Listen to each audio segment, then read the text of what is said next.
রাকিব কি শুনতে পাচ্ছ?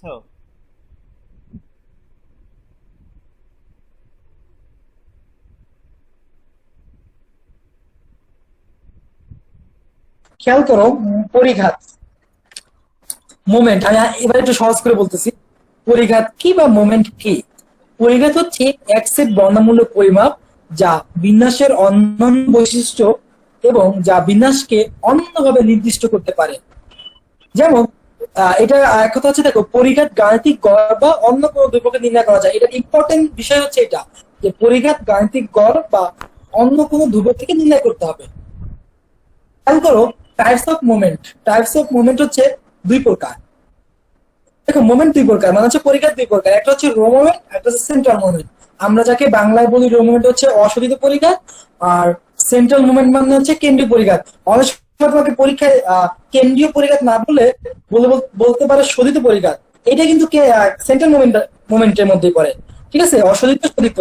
আমি সেন্ট্রালের কারণে কেন্দ্রীয় লিখছি এই কারণে যে মানে জানি প্রথমে রো মোমেন্টটাকে বাংলা অনেকে ভুলে যেতে পারে, কিন্তু সেন্ট্রালটা তো আর ভুলবে না, কারণ সেন্ট্রাল মানে কি কেন্দ্রীয়। তাহলে অবশ্যই কেন্দ্রীয় কথা মনে পড়লে অশোধিত পরিঘাতের কথা কি মনে থাকবে এর জন্য। তাহলে এক কথা হচ্ছে মোমেন্ট হচ্ছে দুই প্রকার, একটা হচ্ছে রো মোমেন্ট, একটা হচ্ছে সেন্ট্রাল মোমেন্ট। আসো দেন, রো মোমেন্ট। রো মোমেন্ট কি? আমরা রো মোমেন্ট সম্পর্কে এখন জানবো। অশোধিত পরিঘাত হলো গাণিতিক গড় ব্যতীত অন্য ধ্রুবক থেকে নির্ণয় করা পরিঘাত। গাণিতিক গড় ব্যতীত অন্য কোনো ধ্রুবক থেকে নির্ণয় করতে হবে আমাদের এই যে রো মোমেন্ট বা অশোধিত পরিঘাত। ধরা যাক কোন তথ্য সেট এনটি তথ্যমান x1 x2 dot dot dot xn, এবং এ হচ্ছে একটা গাণিতিক গড় ভিন্ন একটা ধ্রুবক, যেখানে সুতরাং আটতম অশোধিত অর্থাৎ আটতম রো মোমেন্ট হবে মিউ আর প্রাইম সমান summation of xi minus a power r by n, যেখানে আর এর মানটা হবে 1 2 3 4। গণসংখ্যা নিরসনের ক্ষেত্রে এই অশোধিত পরিঘাতের সূত্রটা হবে মিউ আর প্রাইম সমান হচ্ছে সেমিশন অফ একটা এক্সট্রা শুধুমাত্র এফআই আসবে আর কিছু না, সেমিশন অফ, যেখানে m equal to summation f i হবে। তাহলে f equal to summation of f i into x i minus a power R by n, যেখানে আর এর মানটা হচ্ছে 1 2 3। আর একটা বিষয় লক্ষণীয় হচ্ছে, দেখো, এ ইকাল টু 0 আর একটা হচ্ছে এ নট ইকাল টু 0 হবে, কারণ এর মানটা 0 হতে পারে আর এর মানটা সমান 0 সমান নাও কি হতে পারে। দেন সেন্ট্রাল মোমেন্ট খেয়াল করো। আমি যাকে বলছিলাম বাংলায় কেন্দ্রীয় পরিঘাত, এটাকে তোমরা শোধিত পরিঘাত আকারে লিখতে পরীক্ষা আসতে পারে মানুষকে, স্টুডেন্টকে কি বিভ্রান্ত করার জন্য। তো কেন্দ্রীয় পরিঘাত আর শোধিত পরিঘাত সেন্ট্রাল মোমেন্ট একই কথা। তাহলে কেন্দ্রীয় পরিঘাতটা কি? দেখো, কেন্দ্রীয় পরিঘাত হলো গাণিতিক গড় হতে নির্ণয় করা পরিঘাত। আর আগেরটা দেখছো গাণিতিক গড় ব্যতীত অন্য যে কোনো ধ্রুবক, আর এটা বলছে গাণিতিক গড় হতে নির্ণয় করা পরিঘাত। ধরো কোন তথ্য সেটের এনটি তথ্যমান x1 x2 xn এবং গাণিতিক গড় x বার, আর ওইটার ক্ষেত্রে কি গাণিতিক গড় ব্যতীত ভিন্ন একটা ধ্রুবক কি ছিল, a। তোমরা হয়তো দেখতে পাচ্ছ। সুতরাং আরতম কেন্দ্রীয় পরিঘাত মিউ আর হলে ওখানে ওখানে আমরা রো মোমেন্টের ক্ষেত্রে মিউ আর প্রাইম লিখছি, আর এখানে সেন্ট্রাল মোমেন্টের ক্ষেত্রে হবে মিউ আর। এদিকে একটু খেয়াল রাখবা, অনেকে পরীক্ষা এটা কিন্তু ভুল করে, হ্যাঁ, ভুল করে লিখতে পারে। তাহলে মিউ আর প্রাইম হচ্ছে রো মোমেন্টে, কেন্দ্রীয় মোমেন্ট হবে মিউ আর। তাহলে মিউ আর আমরা কি লিখতে পারি, summation xi minus x bar power R by n, যেখানে আর এর মানটা কি হবে 1 2 3। আসো গণসংখ্যা নিবেশনের ক্ষেত্রে কেন্দ্রীয় পরিঘাতের সূত্রটা ওইটার মধ্যে এক্সট্রা একটা n ইকুয়াল টু fi টা চলে আসবে। তাহলে summation of fi into xi minus x by n, যেখানে r এর মানটা কি হবে 1 2 3। দেন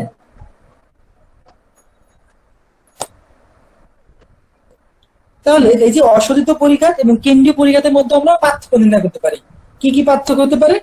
একটা প্রথমত সংখ্যাগত পার্থক্য হতে পারে। যেমন অশোধিত পরিঘাত হলো গাণিতিক গড় ব্যতীত অন্য কোনো ধ্রুবক থেকে নির্ণয় করা পরিঘাত।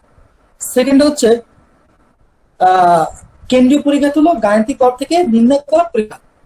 দুই নম্বর হচ্ছে দুই নম্বর পার্থক্য হতে পারে অশোধিত পরিঘাতকে মিউ আর প্রাইম দ্বারা চিহ্নিত করা হয়, আর সেকেন্ড হচ্ছে কেন্দ্রীয় পরিঘাত হতে পারে মিউ আর। তৃতীয় হচ্ছে অশুদ্ধ পরিঘাত আরতম পরিঘাত, এটা হচ্ছে তোমার সূত্রগত পার্থক্য হতে পারে। দেখো mu r prime equal to হবে summation of x i minus a power R by n, যেখানে এন এর মান আর এর মান 1, 2, 3, 4। তাহলে কেন্দ্রীয় পরিঘাতের আরতম হতে পারে mu r equal to summation of x i minus x bar power R by n, যেখানে আর এর মান 1, 2, 3, 4। চতুর্থ পার্থক্য হতে পারে কি, দেখো অশোধিত অর্থাৎ গ্লো মোমেন্টের ক্ষেত্রে গাণিতিক গড় হবে এ। এ হচ্ছে কি গাণিতিক গড় বলতে একটা ধ্রুবক।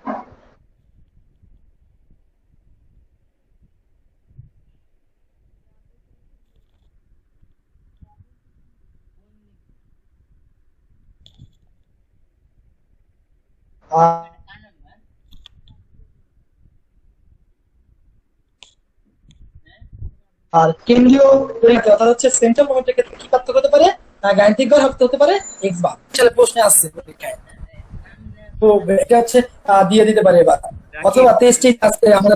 হ্যাঁ এক মিনিট, ওই যে এর আগের পৃষ্ঠা মানে আমি প্রায় 1 মিনিটের মতো নেটওয়ার্ক থেকে লস্ট সেটা নাই। এই যে হ্যাঁ, এই পেজটা আবার একটু রিপিট করো আমার এই। আচ্ছা আই রিপিট, অশোধিত ও কেন্দ্রীয় পরিঘাতের মধ্যে পার্থক্য লিখো, অর্থাৎ হচ্ছে distinctions of raw moment and central moment.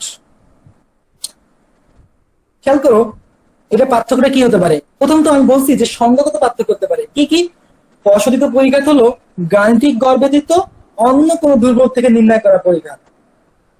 আর কেন্দ্রীয় পরিঘাতের ক্ষেত্রে হবে কি, কেন্দ্রীয় পরিঘাত হলো গাণিতিক গড় থেকে নির্ণয় করা পরিঘাত। সেকেন্ড পার্থক্যটা কি হতে পারে, সেকেন্ড পার্থক্যটা হতে পারে অশোধিত পরিঘাত কি মিউ আর প্রাইম দ্বারা চিহ্নিত করা হয়। আর দ্বিতীয়টা পার্থক্য হতে কেন্দ্রীয় পরিঘাতকে মিউ আর দ্বারা চিহ্নিত করা হয়। তৃতীয় পার্থক্য কি, তৃতীয় হচ্ছে সূত্রগত পার্থক্য হতে পারে কি হতে পারে, অশোধিত পরিঘাত আরতম পরিঘাত সমান হবে mu r prime equal to summation of x i minus a power R by n, যেখানে আর এর মান 1, 2, 3, 4। কেন্দ্রীয় পরিঘাতের ক্ষেত্রেও আরতম পরিঘাত সমান হতে পারে মিউ আর সমান হচ্ছে summation of x i minus x bar power R by n, যেখানে আর এর মান 1, 2, 3, 4। আসো 4 নম্বর পার্থক্যটা কি হতে পারে। 4 নম্বর পার্থক্য হতে পারে অশোধিত পরিঘাতের গাণিতিক গড় ভিন্ন একটি ধ্রুবকে হতে পারে। তারপর হচ্ছে কেন্দ্রীয় পরিঘাতের ক্ষেত্রে গাণিতিক গড় এক্স বার হবে। এই হচ্ছে তোমার পার্থক্য, অশোধিত কেন্দ্রীয় পরিঘাতের মধ্যে পার্থক্য। আমি আরেকবার একটা নোট করো যে কেন্দ্রীয় পরিঘাতের পরিবর্তে তোমাকে বলতে পারে শোধিত পরিঘাত, তখন মনে করবা যে কেন্দ্রীয় পরিঘাতের কথা কি বলতেছে, এই আর কিচ্ছু না।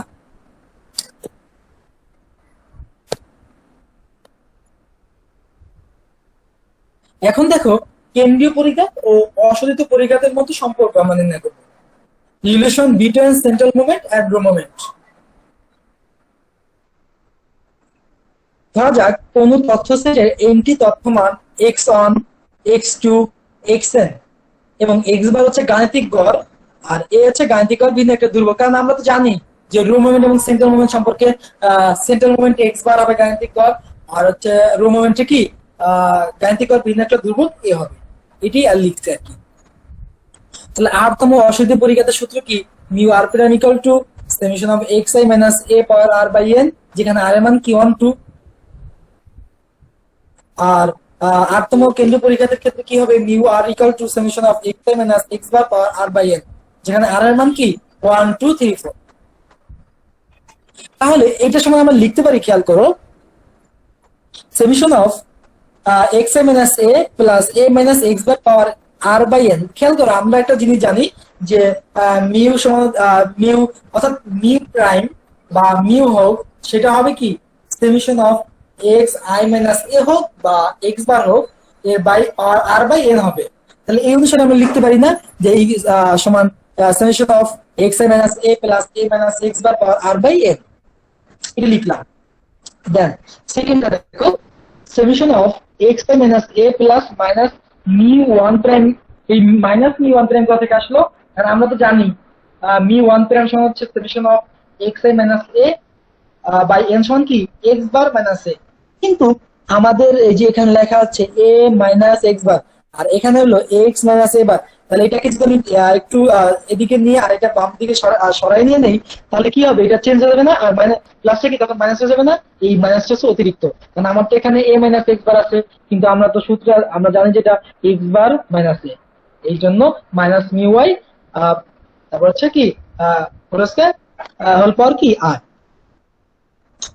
খেয়াল করো, তারপর হচ্ছে one by n summation n summation i equal to 1, আর সেমিশন এস ইকাল টু 0, বিন্যাসের নিয়ম অনুসারে এটা, তাহলে r C s x i minus a power r minus s into minus mu one পে পাওয়ার এস হবে।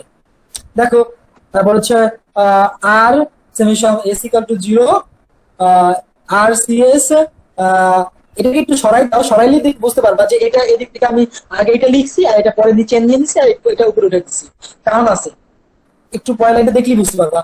n solution i equal to 1 xi minus a power r minus s by n into minus mu 1 prime power s। দেখো, তারপর লাইনটা দেখো যে n এই যে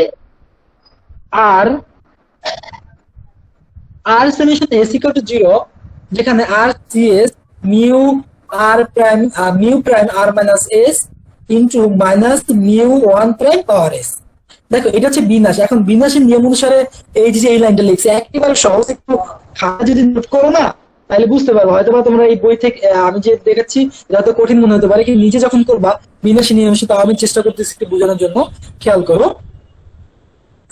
তাহলে এই যে বিন্যাসের নিয়ম অনুসারে মিউ আর প্রাইম হবে প্রথমেই, কারণ কি আমরা জানি প্রথমে কি যেটা মিউ থাকে বা প্রধান যেটা থাকে সেটাই কি প্রথমে হয়, তাহলে এর মান 0 হিসাবে নিলে ওইটা 0 মান 1 হবে আর এটা সর্বোচ্চ পাওয়ারটা লাস্টের দিকে চলে যাবে। তাহলে এর জন্য প্রথমে 0 নিয়ে করে ফেললাম, তাহলে মিউ আর প্রাইম প্লাস আর সি 1, কারণ আমি প্রথমে 1 থেকে তো শুরু করবো না, কারণ 0 থেকে শুরু করে 1 নিচেটাকে এক এক করে বাড়তে থাকবে, পরেরটা কি এক এক করে কমে থাকবে, এটা বিন্যাসের নিয়ম। তাহলে এখান থেকে 1 কমবে আর এখানে 1 করে বাড়তে থাকবে। দেখো 3 ভাষা হচ্ছে, 1 কমতেছে 1 কমতেছে 1 কমতেছে, আর এদিকে দেখো 1 করে বাড়তেছে, যে এখানে নাই মানে কি 1, এখানে স্কয়ার, এখানে কিউব, এখানে এন পর্যন্ত চলে আসছে। এটা হচ্ছে আমি 1 নম্বর সমীকরণে রেখে দিলাম। আর এই 1 নম্বর সমীকরণ হচ্ছে কি কেন্দ্রীয় পরিঘাতকে অসলিত পরিঘাতের মধ্যে প্রকাশ করা হয়, অর্থাৎ এর সম্পর্ক এই দুইটার মধ্যে এটা। খেয়াল করো, আমি আগে একটা কথা বলছিলাম যে এই পরিঘাতকে 4টা মাধ্যমে প্রকাশ করা যায়। আমরা সবসময় লিখছি আর এর মান 1 2 3 4, এই 4টা পরিঘাতের মাধ্যমে আমরা প্রকাশ করতে পারি। তাহলে আর এর মান 1 বসাই, আর এর মান 1 বসাইলে খেয়াল করো একটু সূত্রের মাধ্যমে, আর এর মান যখন 1 বসাবো তাহলে এটা হবে যাবে মিউ 1 প্রাইম, তারপর আর এর মান যখন দেখো আর এর মান 1 হলে 1 সি 1, তার মানে কি 1, তাহলে মিউ আর থেকে 1 থেকে 1 চলে গেলে কি এটা মান 0, আমরা তো আগে দেখছি এটা মান 0, তাহলে 0 বসাইলাম, মিউ মাইনাস 1 এটা সমান কি 0। খেয়াল করো, কারণ কি দেখো মিউ 0 প্রাইম ইকুয়াল টু হবে কি summation of xi minus a power 0 by n equal to 1। আমরা জানি কোনো কিছুর পাওয়ার 0 হলে কি হয়, এর মানটা কি হয়ে যায় 1 হয়ে যায়, এই। তাহলে মিউ 1 ইকুয়াল টু কি 0। এখন আসো আর এর মান 2 বসিয়ে পাই, আর এর মান 2 বসাও, আর এর মান 2 বসালে কি হয় mu 2 prime plus 2 mu 1 prime minus mu 1 prime plus minus mu 1 prime square. তাহলে এখানে কি হয় mu 2 prime minus 2 mu 1 prime square plus mu 1 prime square. এটা থেকে দেখো মিউ 2 প্রাইম আর এই দুইটা থেকে একটা চলে গেলে কি হয় মিউ 1 প্রাইম স্কয়ার। তারপর দেখো আর এর মান যখন আমরা 3 এ বসাবো, আর এর মান 3 বসালে কি হয় দেখো মিউ 3 সমান হবে মিউ 3 প্রাইম, এটা কিন্তু কিউ বলতে পারবে না, এটা কিন্তু কিউ হবে না, কিউ বললে কিন্তু ভুল হবে।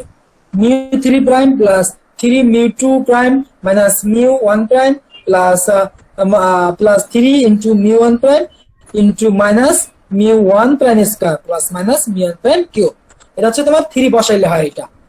তাহলে এখান থেকে কি বসানো যায় বিন্যাসের নিয়ম অনুসারে, mu 3 prime minus 3 mu 2 prime mu 1 prime plus 3 mu 1 prime 3 minus mu 1 prime cube. তাহলে এখান থেকে কি আসে mu 3 prime minus mu 2 prime mu 1 prime plus 2 mu 1 cube. তারপর এটা দেখো আর ইকুয়াল টু 4 যখন বসাবো তখন কি হয়, আর ইকুয়াল টু 4 বসাইলে মিউ 4 প্রাইম প্লাস 4, এই 4টা খেয়াল করো এই 4 আসছে তারপর হচ্ছে 6 আছে, তারপর 4 আছে। এটা তুমি বিন্যাসের নিয়ম অনুসারে করলে হবে, কারণ কি আমরা জানি উপরে যেই কয়েক ঘর পর্যন্ত যাবে, নিচেও সেই কয়েক ঘর পর্যন্ত কাটবে, তখন কাটাকাটি গেলে দেখবা 4 6 4 এগুলো চলে আসবে বিন্যাসের নিয়ম অনুসারে। তাহলে mu 4 prime plus 4 mu cube, sorry 4 mu 3 prime into minus mu 1 prime plus 6 mu 2 prime into minus mu 1 prime square plus 4 mu 1 prime into minus mu 1 prime cube plus minus mu 1 prime power 4। তাহলে এখান থেকে কি যায় দেখো, mu 4 prime minus more 4 mu 3 prime mu 1 prime plus 6 mu 2 prime mu 1 prime 2 minus 4 mu prime 4 to the power 4 plus mu 1 prime power 4।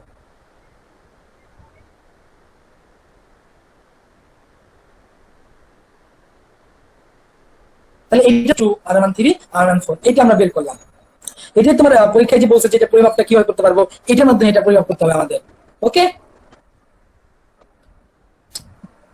Question আছে?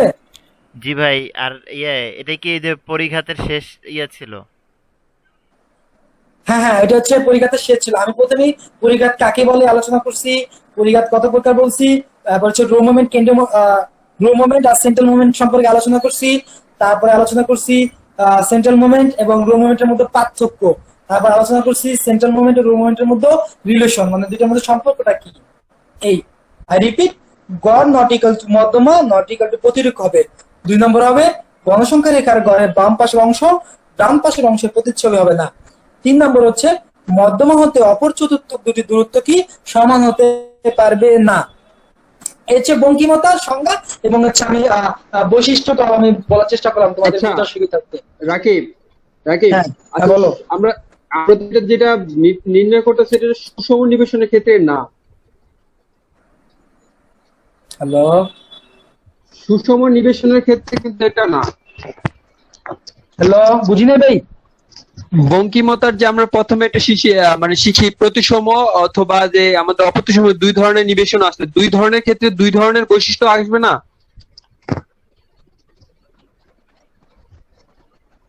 দুই ধরনের বলতে আমি আমাকে বুঝিয়ে বলো ভাই। 2 ধরনের ক্ষেত্রে 2 ধরনের বৈশিষ্ট্য, 2 ধরনের বৈশিষ্ট্য, কিন্তু ভাই আমি যে সংজ্ঞাটা দিছি এটা দিকে একটু খেয়াল করছো? এটার ক্ষেত্রে এই বৈশিষ্ট্যটা ভাই, আমি যে সংজ্ঞাটা লিখছি এই ক্ষেত্রে শুধুমাত্র বঙ্কিমতা। আচ্ছা আমি একটু গণসংখ্যা নিবেশন, হ্যাঁ শুধুমাত্র বঙ্কিমতার বৈশিষ্ট্য কি এইগুলা? তুমি একটু আগে যেগুলো বললো ওইগুলা? হ্যাঁ হ্যাঁ, এই 3টা যে পয়েন্ট, এই হচ্ছে বঙ্কিমতার বৈশিষ্ট্য। দেখো নিচের লাইনটা দেখো ভাই, তাহলে ক্লিয়ার হবা। কোন তথ্য সেট বা গণসংখ্যা নিবেশনের প্রতিসাম্যের অভাবকে, মানে আমি তো উল্লেখই করে দিচ্ছি ভাই, গণসংখ্যা নিবেশন এখানে হবে অবশ্যই। আচ্ছা ঠিক আছে ভাই, ধন্যবাদ। ওকে, দেখো এখন আমরা জানবো টাইপস অফ স্কিউনেস, মানে হচ্ছে কত ধরনের স্কিউনেস বা হচ্ছে বঙ্কিমতা হতে পারে। দেখো বঙ্কিমতা হচ্ছে 2 ভাগে ভাগ করা যায়, একটা ডান বা ধনাত্মক বঙ্কিমতা যাকে পজিটিভ স্কিউনেস বলে, আর 2 নম্বর হচ্ছে বাম বা ঋণাত্মক বঙ্কিমতা যাকে নেগেটিভ স্কিউনেস বলে। দেখো ডান বা বঙ্কিমতা, তোমরা কি ছবিটা দেখতে পাচ্ছো? হ্যাঁ দেখা যাচ্ছে। দেখো আমি একটা ছবি এখানে আঁকার চেষ্টা করছি, যাও ছবিটা আমি সম্পর্কে একটু ডিটেইল করতেছি। দেখো তো গণসংখ্যা ডান বা ধনাত্মক বঙ্কিমতা কি হবে, দেখো গণসংখ্যা রেখা ডান বঙ্কিম হবে যদি এই দূরত্ব, দেখো শীর্ষের দূরত্ব শীর্ষে উঠবে কিন্তু ধীরে ধীরে আবার আনুমানিক আবার চলে আসবে, হচ্ছে ডান বা ধনাত্মক বঙ্কিমতা। আর একটু খেয়াল করো যে ডান বঙ্কিম রেখা ডান দিকের লেজ, খেয়াল করো ডান দিকের লেজ বাম দিকের লেজ অপেক্ষা দীর্ঘতর আছে। এই যে দেখা যাচ্ছে যে ডান দিকের লেজ কি বাম দিকের লেজ অপেক্ষায়, ডান দিকের লেজ ডান বঙ্কিম রেখা ডান দিকের লেজ বাম দিকের লেজ অপেক্ষা কি দীর্ঘতর হবে, এই যে লম্বা। এক্ষেত্রে গড়ের বাম পাশে ডান পাশে অপেক্ষা অধিক তথ্যমান পুঞ্জিও থাকবে। খেয়াল করো এই যে ডান পাশে এই যে চলে গেছে নিচে, তো তথ্য থাকার কোন কথা না, কারণ কি দেখো যেখানে আমাদের কথা হচ্ছে যেখানে স্পেস বেশি থাকবে সেখানে তো তথ্য বা কিছু রাখার জায়গা থাকে, যেখানে এগুলো রাখতে পারবো, এটা দিয়ে আর কি বোঝা যায়। দেখো তাহলে আমার অবশ্যই বাম পাশে থাকবে এখানে তথ্য, খেয়াল করো আমি একটা মাঝ বরাবর যেমন উঁচা একদম শীর্ষে থেকে দাগ দিয়েছি, এটা হচ্ছে প্রচুরক হবে, এটা প্রচুর হবে এটা। আর হচ্ছে তারপর এটা দেখো মধ্যমা হবে। হ্যাঁ, এটা এগুলো তো বঙ্কিমতা বোঝা আলোচনা যাচ্ছে। করবো, এই তিনটে রূপে আলোচনা করবো, একটা হচ্ছে প্রচুরক, একটা হচ্ছে মধ্যমা, একটা গড়। কোন সময় যদি বঙ্কিমতা আলোচনা হয় এই তিনটেই আলোচনা হবে, প্রচুরক, মধ্যমা, গড়, অন্য কোনটা আলোচনা হবে না। খেয়াল করো গড় তখন কি হবে, এই যে আমি ডান বা ধনাত্মক বঙ্কিমতার কথা বলছি, এটার মানটা হবে গড়ের গ্রেটার দেন মধ্যমা গ্রেটার দেন প্রচুরক, অর্থাৎ গড় বা মধ্যমা কি হবে, অন থেকে বড় হবে। এর মানটা হবে অন থেকে বড়, গড় বা মধ্যমার মানটা। আচ্ছা, এর উদাহরণটা তুমি উদাহরণটা হচ্ছে দেখো আর ডান ডান বাংলাদেশের বঙ্কিমতার ক্ষেত্রে পরিবারের আয়ের হ্যালো হ্যাঁ কি ডান বঙ্কিমতার ক্ষেত্রে কি কোনো শর্ত আছে বলো।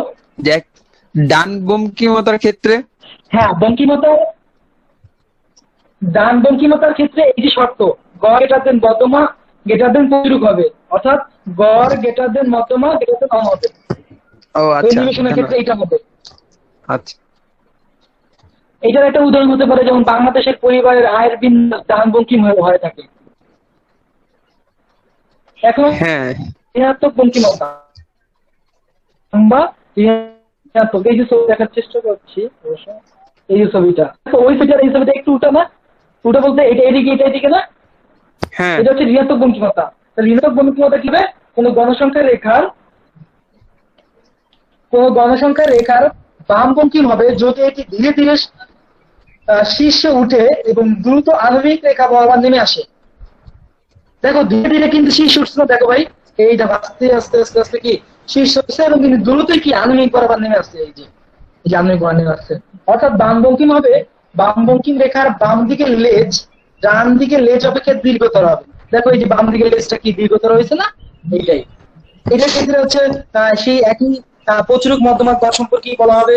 এখান থেকে এটা সেম, এইটা এদিকে আসবে, এটা এদিকে আসবে, এটা এদিকে আসবে, অর্থাৎ প্রচুরকটা চলে যাবে মাঝ বরাবর, তারপরেরটা হবে মধ্যমা, তারপরেরটা হবে হচ্ছে গড়। অর্থাৎ লেজের দিকে সবসময় গড় থাকে, লেজ যেখানে আস্তে আস্তে উঠবে আর কি। হ্যাঁ, তো লেজের দিকে গড়, এরপরে থাকে মধ্যমা, এরপরে থাকে প্রচুরক। অর্থাৎ শীর্ষ যেখানে মানে বেশি স্পেস থাকবে সেখানে থাকবে হচ্ছে প্রচুরক, স্পেস যেখানে একটু কম সেখানে হচ্ছে মধ্যমা, তার চেয়ে কম সেখানে হবে গড়। খেয়াল করো তাহলে এইটার কি হবে, এটার ক্ষেত্রে আমরা কি লিখতে পারি যখন আমরা মান বের করবো, যেমন গড় লেস দেন মধ্যমা লেস দেন প্রচুরক, যেখানে গড় বা মধ্যমা হবে কি অন থেকে কি হবে, ছোট হবে। ছোট ওইটার ক্ষেত্রে দেখছো অন থেকে বড়, এটা হচ্ছে অন থেকে ছোট, লেস দেন অন হবে। এখানে উদাহরণ দিতে পারি, মৃত্যুকালে বয়সের বিন্যাস বাম বঙ্কিম হয়ে থাকে, এই এতটুকুই। বুঝতে পারছো নাকি? হ্যাঁ না হ্যাঁ বুঝলে বলো। বুঝতে পারছি ভাই।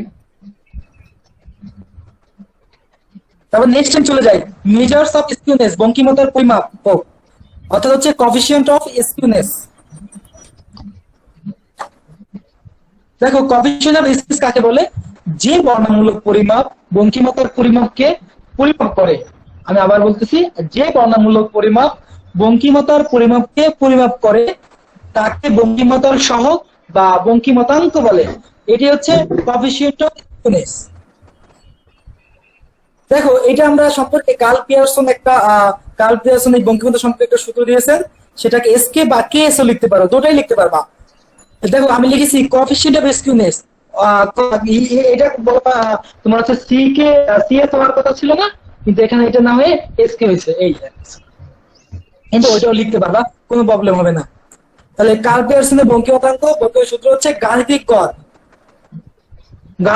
মানে হচ্ছে অ্যারিথমেটিক মিন, প্রচুরক মানে মোট, পরিমিত ব্যবধান মানে হচ্ছে স্ট্যান্ডার্ড ডিভিশন।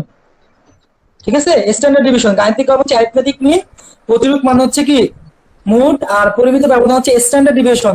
তাই এর প্রতীক হিসাবে লিখছি গাণিতিক গড়কে আমরা জানি যে এক্স বার, প্রচুরক হচ্ছে মোট মানে মোডের এমও, আর পরিমিত ব্যবধান স্ট্যান্ডার্ড ডিভিশনের শুধুমাত্র এস লিখছি।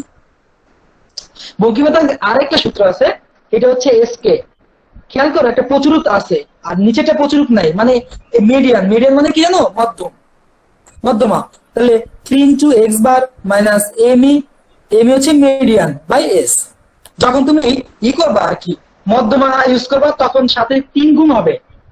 এই সূত্রটা একটু মনে রাখো, যখন প্রচুরিক ইউজ করবা তখন কি হবে না, কিন্তু যখন তুমি মিডিয়ান মানে হচ্ছে মধ্যমা ইউজ করো তখন সাথে 3 গুণ করতে হবে। খেয়াল করো, এই বিন্যাসই হবে যখন তুমি মান বের করবা তখন দেখবা বিন্যাসটির বঙ্কিমতা যদি 0 হয়, বঙ্কিমতার মান যদি 0 হয় তাহলে এটা হবে সুষম বঙ্কিমতা। আমি আই রিপিট, বিন্যাসটির বঙ্কিমতা 0 হলে সুষম হবে। আর যদি বঙ্কিমতা গ্রেটার দেন 0 হয়, অর্থাৎ 0 থেকে বেশি হয় বঙ্কিমতার মান, সেটা হবে ধনাত্মক বঙ্কি। সেটা হবে কি ধনাত্মক বঙ্কিম। আগে তুমি পড়ে নিছো যে ধনাত্মক বঙ্কিমের চিত্রটা কি হবে, কি হবে সেটা আগে তোমাকে কিন্তু দেখাইছি তোমাদের। যদি বঙ্কিমতা গ্রেটার দেন 0 হলে ধনাত্মক বঙ্কিম হবে, আর যদি 0 থেকে ছোট হয় বঙ্কিমতার মান তাহলে এটা হবে ঋণাত্মক বঙ্কিম। তুমি যে গ্রাফের মাধ্যমে দেখাইতে পারবা। আচ্ছা, একটা প্রশ্ন ভাই, সুষম বঙ্কিমার ক্ষেত্রে চিত্র কেমন হবে? চিত্র কেমন হবে? সোজা লাইন সুষম বঙ্কিমের ক্ষেত্রে? সুষম বঙ্কিমের ক্ষেত্রে 0, দেখো 0 একদম শূন্য মানে কি, তাহলে এটা অবশ্যই সরলরেখা বরাবর হতে হবে। ওকে, কারণ কি দেখো 0 যদি না 0 হলে তো অবশ্যই আমরা জানি যে সরলরেখা ছাড়া কিচ্ছু ভাব নাই। যেমন আমি যদি একটা সরলরেখা আঁকি, আমি যদি বলি যে সরলরেখা আঁকো, তাহলে অবশ্যই তুমি একটা দাগ আঁকবা। দাগ আঁকলে কিন্তু বোঝা যাবে এটা সরলরেখা, কারণ কি এর মান 180 ডিগ্রি।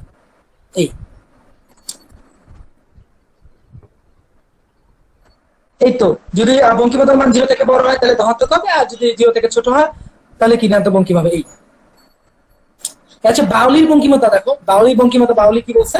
বাউলির বঙ্কিমতা হচ্ছে দেখো, সূত্র হচ্ছে এস কে সমান হচ্ছে Q3 plus Q1 minus 2me by Q3 minus Q1। এটা কি জানো যে Q দ্বারা এটা হচ্ছে চতুর্থক, মানে Q3 হচ্ছে তৃতীয় চতুর্থক, Q3 হচ্ছে তৃতীয় চতুর্থক প্লাস Q1 মানে হচ্ছে প্রথম চতুর্থক মাইনাস 2me মানে 2 মিডিয়ান মানে হচ্ছে দুইটা মধ্যমার গুণ হবে দ্বিগুণ, মধ্যমার দ্বিগুণ হবে বাই Q3 অর্থাৎ হচ্ছে তৃতীয় চতুর্থক বিয়োগ হবে প্রথম চতুর্থক।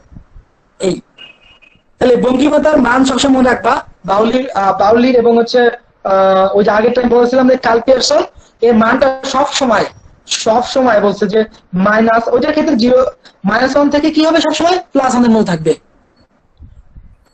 বঙ্কিমতার মান সবসময় কি হবে -1 থেকে +1 এর মধ্যে থাকবে, এর বাইরে হতে পারবে না।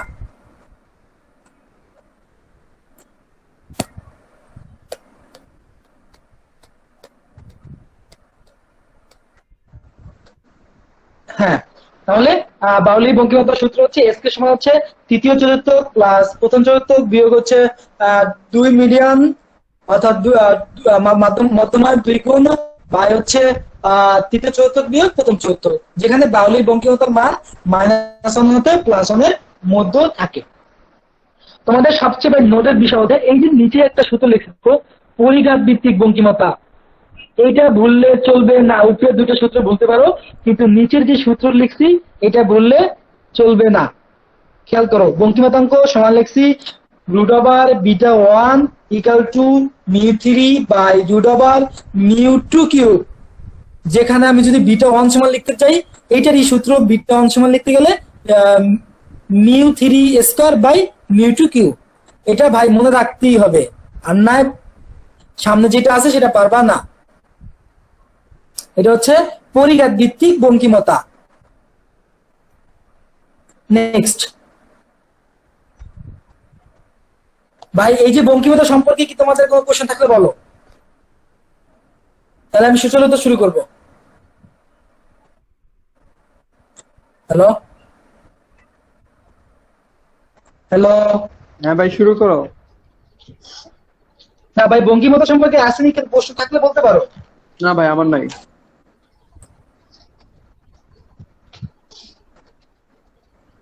তাহলে আমি সুচারুতা অর্থাৎ কার্টুস শুরু করতেছি।